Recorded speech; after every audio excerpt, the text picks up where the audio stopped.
Nagkatipon ang mga kaanib sa Iglesia ng Diyos International upang ipagdiwang ang pasalamat ng buong kapatiran. Narito po ako ngayon sa ang dating Daan Convention Center at samahan po ninyo ako na ating saksihan. Ang ngayon ay 3 araw ng paghahandog ng pagpapasalamat ng buong bayan ng Diyos.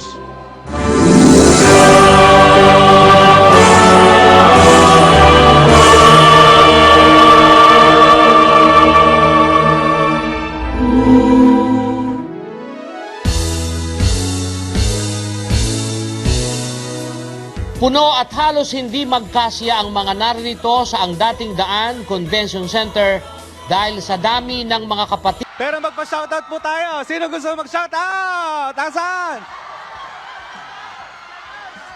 Shoutout po. Hello po, pinabati ko nga po palang mga kapatid. Happy birthday bukas sa Sabat. Shoutout sa Phase 1. Kanila si May, kanila. Shoutout. Happy pasalamat.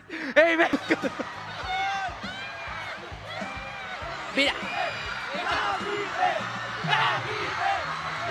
Shoutout po sa Shoutout po sa Aklik! Avite! Shoutout sir! Shoutout sila!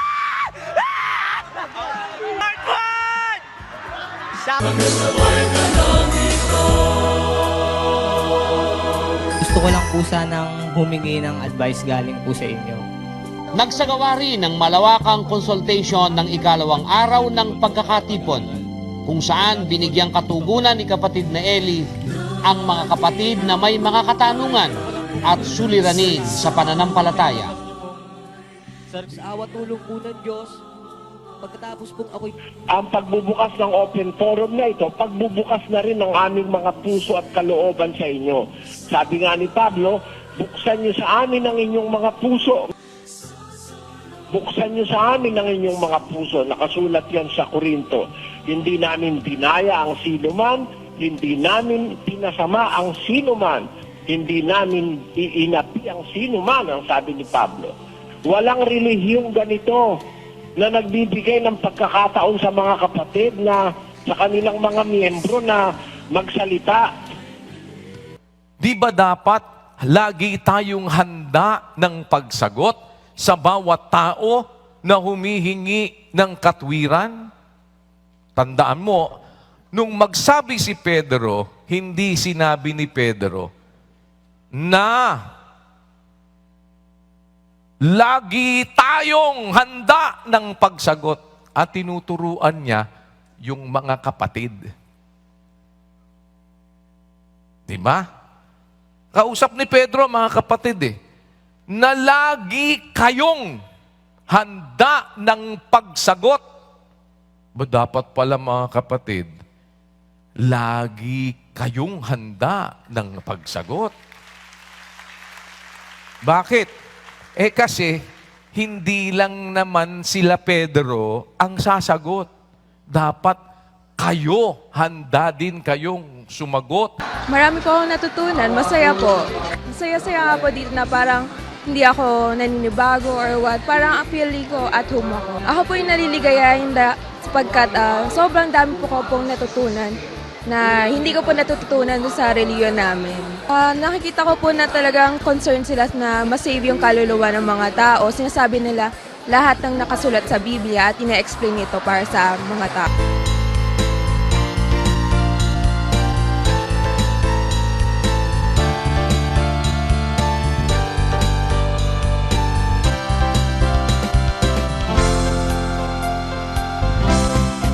Masasabi niyo po sa ating natapos na pag-aalay ng pagpapasalamat sa ating Diyos?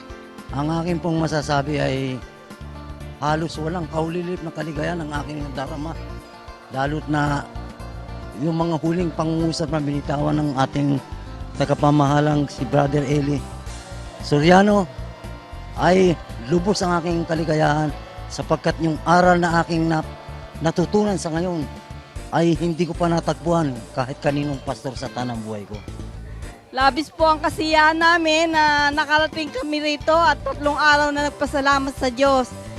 Damang-dama po namin ang mga aral na lalo po nagpatibay ng aming pananampalataya. Magpatawaran tayo sa isa't isa.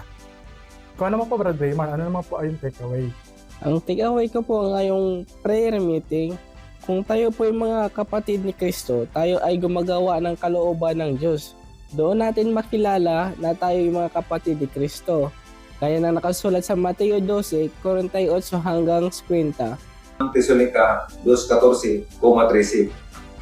Kung paano tinanggap ng mga iglesia ng Diyos na nasa Judea ang mga salita ng Diyos at ng mga banal na anghel. Ikaw na po, Brother Nel, ano po ang iyong natutunan sa ating worship service? Salamat po sa Diyos, Brother John. Ang striking po sa akin, paano natin hindi kinakahiya ang kanyang mga salita. Kung ating tinatanggap ang kanyang mga salita, Hindi natin kayang maisip ang lahat ng katotohanan ng Diyos. Pero isang bagay ang dapat nating maging pananalig. Yung mga hindi natin naintindihan ngayon, yun ang lalong dapat magpatibay sa atin sa panghahawak sa katotohanan sapagkat ang Diyos ang may ibig na ang lahat ng tao'y maligtas at makaalam ng katotohanan. Paano ikang hindi aantukin? Kaya haba-haba ika ng kung ano-ano ika pinapalabas nyo. Pakialam mo. Ayaw sumunod yung mga magagaling sa sarili nila, yung mga sila ang mga matutuwid. Lumabas na nga kayo talaga. Bilisan ninyo. Sige na, bilisan na ninyo. Mula po rito sa ang dating daan Convention Center, ako po ang inyong lingkod, Brother Danny Novales. Magandang araw po.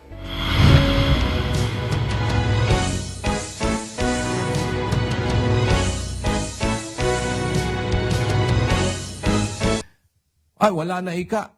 Ang MCGI ka ngayon naging game show na lang. Handa na ba kayo sa ating unang category? Ito ang Name That Tune!